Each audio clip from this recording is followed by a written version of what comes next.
যারা ডাক্তার কালকে বলেছেন সেটা তার মানেটা যেটা বের করছেন সকলে, তাহলে ভিন্ন মত আসে কি করে? একটাই মত যে সে পেশেন্ট অর্থাৎ দিদির একটা অদ্ভুত সেন্সেশন মনে হয়েছে, সবটা বাংলায় তো হয় না, সেন্সেশন মনে হয়েছে, এবং তারপর তিনি হোঁচটকে পড়ে গেলেন। উনি এবার তো আমাদের দেখতে হবে সেটা মাথা ঘুরলো, ওই সময় ব্লাড প্রেশারটা কী ছিল, এগুলো সব তো ডাক্তাররা দেখছেন এবং ইনভেস্টিগেশনসটা হচ্ছে কতটা আহত হয়েছেন তাই, এবং কারণটা কি যে ওনার কেন ওরকম মনে হলো। এর ভিন্ন মতের কোনো জায়গায় নেই।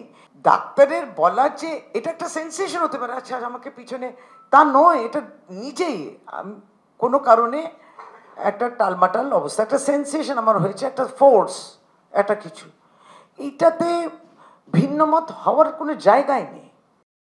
কিভাবে আঘাত পেলেন মুখ্যমন্ত্রী তদন্ত হওয়া উচিত, মমতা বন্দ্যোপাধ্যায়ের আরোগ্য কামনা করে মন্তব্য করেছেন দিলীপ ঘোষ। করে ঘটছে কি ব্যাপার, প্রশ্ন অনেক আছে, ঠিক আছে, কিন্তু অসুস্থ হয়েছেন, চোট লেগেছে, তাড়াতাড়ি সেরে ওঠেন, এটা আমরা চাইব। বাড়ি থেকে এসএসকেএম পর্যন্ত নিয়ে আসা হলো, কিন্তু কোনো ফার্স্ট এড করার না মুখ্যমন্ত্রীকে। এখন বহু লোক বহু প্রশ্ন করছেন। প্রথম হচ্ছে ওনার সুস্থতা, তারপরে এটা নিয়ে তদন্ত হওয়া উচিত যে কী করে ঘরের মধ্যে চোট পেলেন, কেন এগুলো হয়নি, অনেক প্রশ্ন থাকে সব ঘটনার, সেই প্রশ্নটা ভাবা উচিত, কারণ উনি আমাদের পশ্চিমবাংলার 1 নম্বর ব্যক্তি, তার শরীর স্বাস্থ্য নিয়ে আমরা সবাই চিন্তিত। আর দিলীপ ঘোষের এই বক্তব্যের প্রেক্ষিতে কি বললেন রাজ্যের মন্ত্রী শশী পাঁজা, এবার দেখাবো।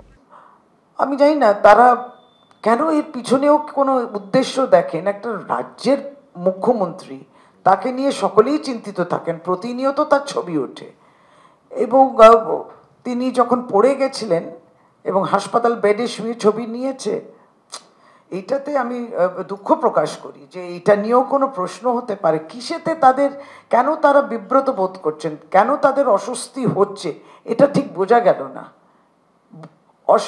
কেন এটা এটা বাঞ্ছনীয় নয়, তার মনে হচ্ছে এটা বাঞ্ছনীয় নয়, হতেই পারে। আর যারা ছবিটা দিয়েছেন তারা এই জন্যে যে সকলকে বলার জন্যে যে হ্যাঁ এটা হয়েছিল, এই দেখো রক্তপাত হয়েছে, এটা তো ডাক্তারও বলতেন তাই, এবং তারপরে তিনি ঠিক হয়েছেন, তারপর দেখেছেন সকলে, মিডিয়াও তো দেখিয়েছে দিদি ভিডিও হুইল চেয়ার করে যাচ্ছেন বাড়িতে, তারপরেও আবার দেখাবেন যখন দিদি আবার হাসপাতালের ইত্যাদি চক্কর হবে। কিন্তু এটা বাঞ্ছনীয় নয়, ওটা বাঞ্ছনীয় নয়, ঠিক বোঝা গেল না।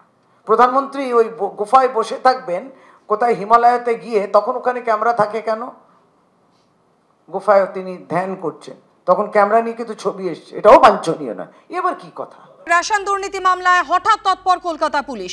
2019-এর 1 জানুয়ারি থেকে কত অভিযোগ জমা পড়েছে, অভিযোগের প্রেক্ষিতে কি ব্যবস্থা, কোন ধারায় মামলা, কলকাতা পুলিশের সব ডেপুটি কমিশনারের কাছে জানতে চাইল লালবাজার। আজকেই লালবাজারে তথ্য জমা দেওয়ার নির্দেশ দেওয়া হয়েছে।